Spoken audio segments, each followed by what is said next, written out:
అందుకే వచ్చినట్టి రాజు అంటాడు మన భాగంలో. చూడండి 25వ వచనంలో, యెరూషలేము మరల కట్టించవచ్చునని ఆజ్ఞ బయలుదేరిన సమయం మొదలుకొని అభిషిక్తుడగు అధిపతి వచ్చే వరకు 7 వారములు పట్టునని స్పష్టంగా గ్రహించు. క్రీస్తు వచ్చేంత వరకు 62 వారములు తొందరగా సమయం ముందు పట్టణము రాజవీధులను కందకములను మరలా కట్టబడు.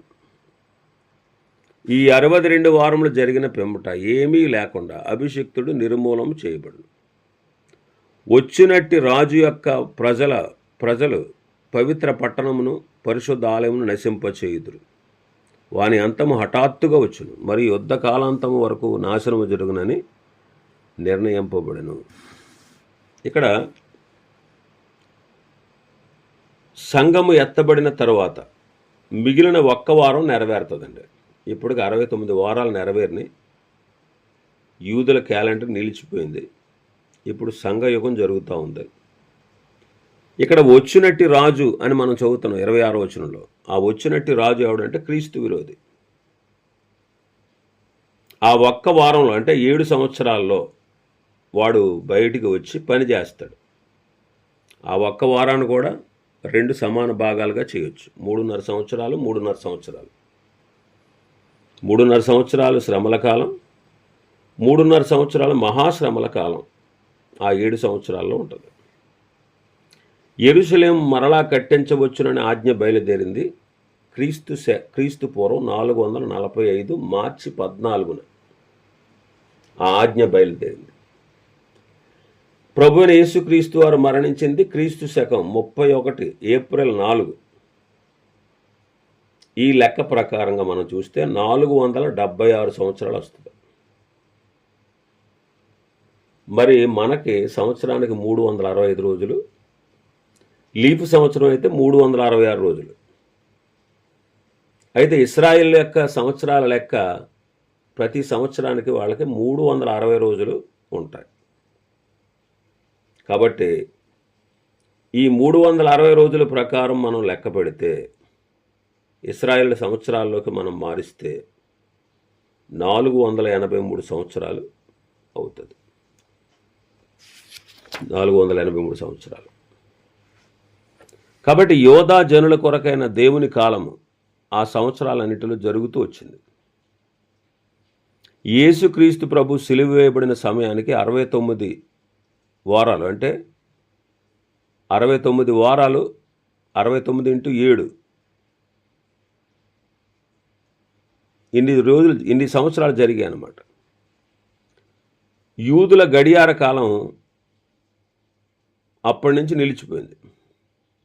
ఇంచుమించుగా ఇప్పటికి 2000 సంవత్సరాల కంటే ఎక్కువ కాలం నిలిచిపోయి ఉందన్నమాట.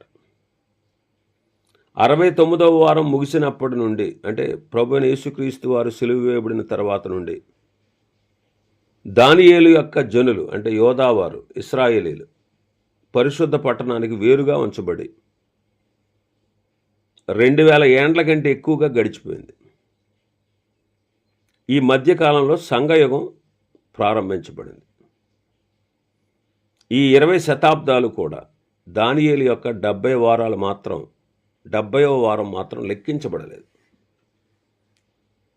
అన్యజనుల ప్రభుత్వము అంతరించిన తరువాత, సంఘము పరలోకానికి కొనుగోబడిన తరువాత మరి ఒక పర్యాయము యూదుల కాలము గడియారము ప్రారంభమవుతుంది. అప్పుడే ఈ 70 వారంలో ఉన్న చివరి దినాలు నెరవేరుతాయి. దేవుడు యూదులను ఒక ప్రజగా చేసి వారితో తన కార్యములు జరిగించినప్పుడే వారి కాలమును లెక్కించబడుతుంది. కాబట్టి 70 వారానికి 69 వారానికి 70 వారానికి నడుమ ఈ సంఘయుగం ప్రారంభించబడింది. ఇప్పుడు ఎప్పుడైతే ఆయన వారిని ఒక జనాంగంగా చేసి ఎప్పుడైతే వారి పాపాన్ని పరిహరిస్తాడో, ఈ సంఘయుగం ఎప్పుడైతే ముగిసిపోద్దో అప్పుడే యూదుల గడియారము కాలము ప్రారంభించబడుతుంది. అందుకే దీనికి దృష్టాంతంగానే ఇశ్రాయేలు యొక్క ఐగుప్తు బానిసత్వాన్ని గురించి ఈ లెక్కల్లోకి తీసుకురాలేదు. అందుకే వాళ్ళు ఐగుప్తు దేశాన్ని నుంచి విడుదల పొందిన రాత్రి, పస్కా రాత్రి, ప్రభు చెప్పిన మాట ఏంటంటే, ఇదిగో నెలలో ఇది మీకు మొదటి రోజు అంటారు. నెలలో ఈ నెల మీకు మొదటిదే, ఇప్పటి నుంచి మీకు క్యాలెండర్ స్టార్ట్ అవుతుంది అని ప్రభు చెప్పారు. కాబట్టి 69 వారాంతరమున అభిషక్తుడు నిర్మూలన చేయబడ్డాడు. యెరూషలేము నాశనం గావించబడింది. యూదులు ప్రపంచమంతటా చెదిరిపోయారు. మరి సంఘయుగము లెక్కించబడలేదు. అపొస్తలుడైన పౌలు ఎఫెసీ పత్రికలో రాస్తూ, దేవుని కృప విషయంలో ఏర్పాటు ఆయన పూర్వకాలమందే ఏర్పాటు చేశాడు, కానీ అది బయలుపరచబడలేదు ఇంకా. అయితే ఇప్పుడు నా ద్వారా బయలుపరచబడింది అని చెప్తాడు. ఇదే 69-70 వారాల మధ్య ఉన్న సంఘయుగం.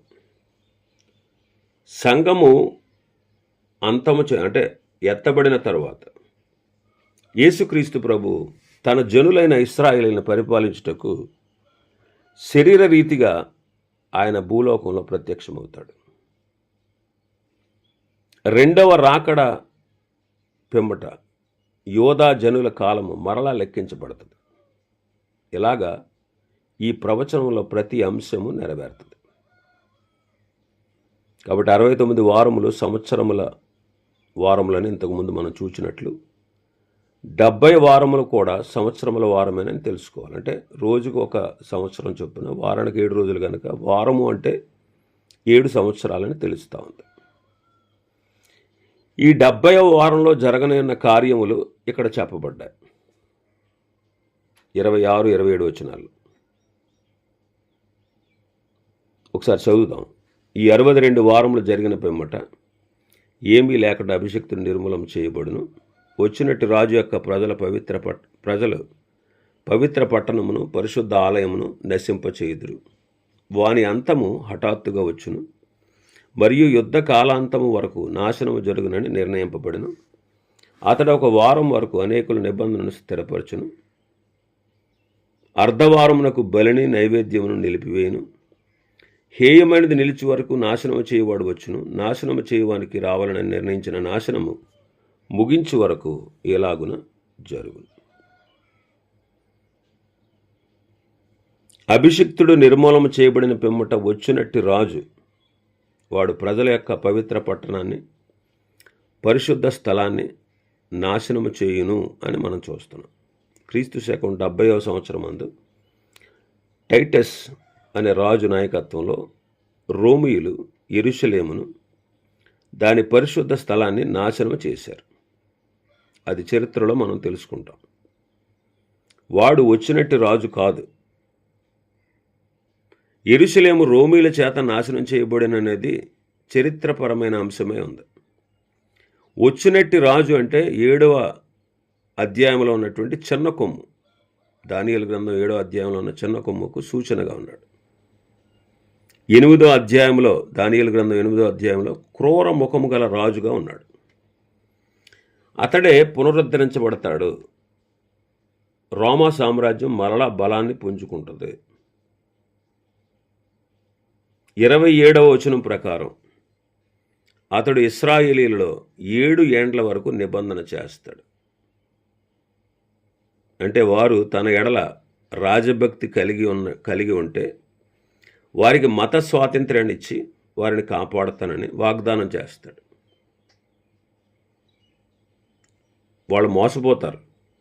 వాడే మెస్సయ్య అనుకుంటారు. 3.5 సంవత్సరాలు అయిన తర్వాత 3.5 సంవత్సరాల వరకు వారితో సంధి చేసుకుంటాడు. వారికి తానే మెస్సయ్యాను అన్నట్టుగా వాళ్ళకి చెప్పుకుంటే వాళ్ళు నమ్మి మోసపోతారు. 3.5 సంవత్సరాలు అయిన తర్వాత వాడు ఆ నిబంధనను విచ్ఛిన్నం చేసి తానే దేవుడునని తన ప్రతిమను యెరూషలేము దేవాలయంలో నిలబెడతాడు. బలి నైవేద్యాలు అర్పించడం అతడు ఆపివేస్తాడు. తానే దేవుడినని ప్రకటించుకుంటాడు. అప్పుడు వాళ్ళు వాడి మీద తిరుగుబాటు చేస్తారు. ఆ తర్వాత ప్రభువు వచ్చి వాడిని వాడితో ఉన్న వారిని నిర్మూలము నాశనము చేస్తాడు. ఇవి ఈ అధ్యాయంలో ఉన్నటువంటి విషయాలు. ప్రభు చిత్తమైతే రేపటి దినం మరొక అధ్యాయాన్ని మనం ధ్యానం చేసుకుందాం. దేవుడి వర్తమాన వాక్యాన్ని మన వినికిడిలో ఆశీర్వదించును గాక. ఆమేన్.